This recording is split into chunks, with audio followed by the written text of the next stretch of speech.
Right now, we need more compassion than ever. There was recently a report written by the Muhammad Ali Center, and they were talking about how much compassion has decreased in our society, and but how much people are desperate for it. There's also this perspective that people don't want to learn about compassion from gurus and celebrities. Like those people are falling off the pedestal. And so they want to learn from ordinary people. And that this is what this channel is about. I interview ordinary people doing extraordinary things, such as forgiving their son's killer, or forgiving themselves, or finding self love and self compassion for themselves, choosing generosity, choosing unity, choosing all of those important virtues that are going to help us create a better world for all. And so this is why I created this channel. I want to share information on compassion. I want to share compassion stories, but I want to differentiate stories of kindness and stories of compassion because I think people confuse. There are many channels that are focusing on kindness stories. They're like, this person donated this, or they bought somebody a lunch. These are all great and these are all important. That's not what this channel is about. This is about how difficult it is to choose love, how difficult it is to choose compassion. What are the outcomes of choosing compassion, especially when people are so hurtful? What is the impact of choosing forgiveness to people that may not see us, may not love us, may not accept us? What is the impact of forgiving ourselves when we don't think it's worthy, or loving or choosing compassion for ourselves when we don't think we're worthy? These are the sorts of conversations that I have on this channel, focusing on how we can come closer together. And how we come closer together really is about learning how to stand in truth with ourselves, understanding our own worthiness, and also understanding the worthiness of other people. I love the words of Louise Hay. She always said that everyone's doing the best they can with the understanding, knowledge, and awareness that they have. Let's talk about compassion because compassion is an important component. What is compassion?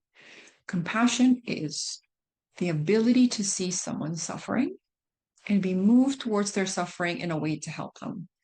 But this definition is often confusing for people. So I want to use an analogy. So suppose it's a beautiful lake. You're rowing on a lake. You're having a nice day. You're there by yourself. You're reading a book. And you're on the lake and you see someone drowning.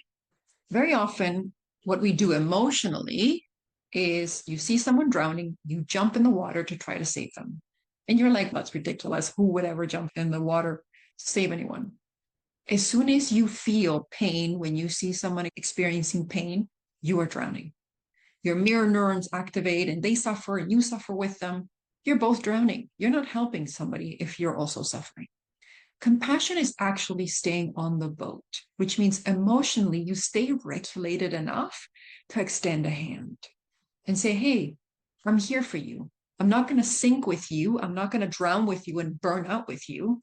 I'm actually just going to stay on the boat and extend my hand. But there's a caveat.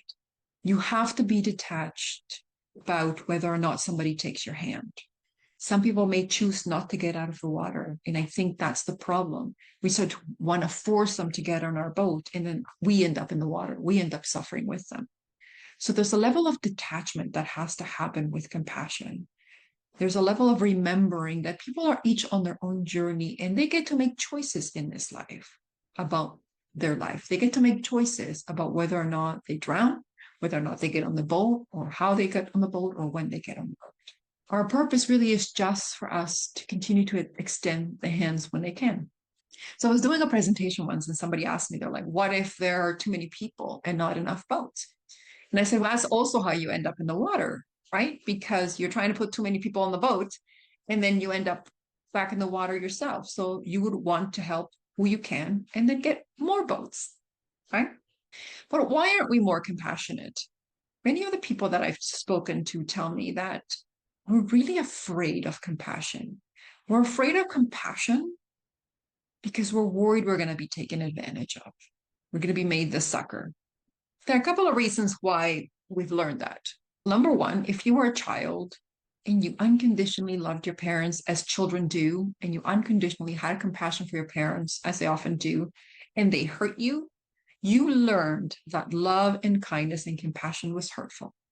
You're also taught that in society. We're taught that the most compassionate people are suckers and that it's not necessarily going to be a good thing and that you're going to be taken advantage of. So you have to be on guard. And there's a difference between not being compassionate and not being discerning. You're not going to be mad if you're truly compassionate to yourself. Why? Because the truth of the matter is that truly self compassionate people have good boundaries. A no to you is a yes to me. And so I'm going to have good boundaries because it's a very loving thing for me to do for myself. Then you're going to have good boundaries because it's a very good thing to do for you. And it actually helps you have more boundaries. This is why all compassion begins with self compassion. It always begins with yourself. Because if you can't show up for yourself, very similarly to unconditional love, if you can't be there for yourself, if you can't extend that self-kindness, stop criticizing yourself, stop talking to yourself as if you were somebody worthless, then you can't do that for someone else, even though you think you can. Even though, because what will happen is you will do it in the beginning and then you will burn out. Then you will be done. Self compassion enables you to fill your bucket and fill your bucket so you can give to people from the overflow, as I've said before. But when we don't do that, when we give to people from our limited reserves, then resentment starts to happen. We don't want to care give. We get upset with people, even though we want to be compassionate. So all compassion begins with self-compassion. It's not narcissistic or selfish. I have another video that talks about the whole idea of narcissism and why that's baloney. And there's a lot of good research on the benefits of being not only compassionate to yourself, but other people. So self-compassion usually results in you feeling less depression, less anxiety, much better about yourself. And the key people here are people like Paul Gilbert and Kristen Neff and Christopher Germer. They've done research on compassion and compassion for others. Compassion for others actually leads to more fairness. So the more that we are compassionate to other people, the more fair we become and the more fair they become towards others. And so if you're looking at a world that is full of inequity and that is full of harshness and self-centeredness, focusing on compassion can really help us get there. And I just want to make a point about people that are very selfish and that they put their own needs first. That always comes from a place of lack. It never comes from a place of self-love and self-compassion. When you fill your own bucket and you feel like you're always enough, you don't need money to affirm who you really are. You don't need things outside of you. You don't need to oppress someone else. It's true power. You don't need to cause harm to someone else. In fact, you're more likely to want to help other people because you feel like you have everything that you need. You're whole and complete. You're enough, right? And so those people that required things at the expense of other people do not truly love themselves. And the voice that they have inside is the most critical. So what does a lack of compassion look like? If the voice in your head is very critical, if you're constantly judging yourself, thinking to yourself that you should be doing more, pushing yourself. And now this brings up another misconception about compassion is, oh, you're going to be complacent and not motivated. That's also bullshit. And I refer to Dr. Michael Beckwith, who's the spiritual guy, and he talks about how pain pushes until vision pulls. When you are compassionate to yourself and you feel you're whole and complete, you're more likely to believe that your desires can come true. And you'll be pulled by your desires. You'll be pulled by the excitement of life. You'll be pulled by the desire to help others and to do things that matter and to do things that are fun.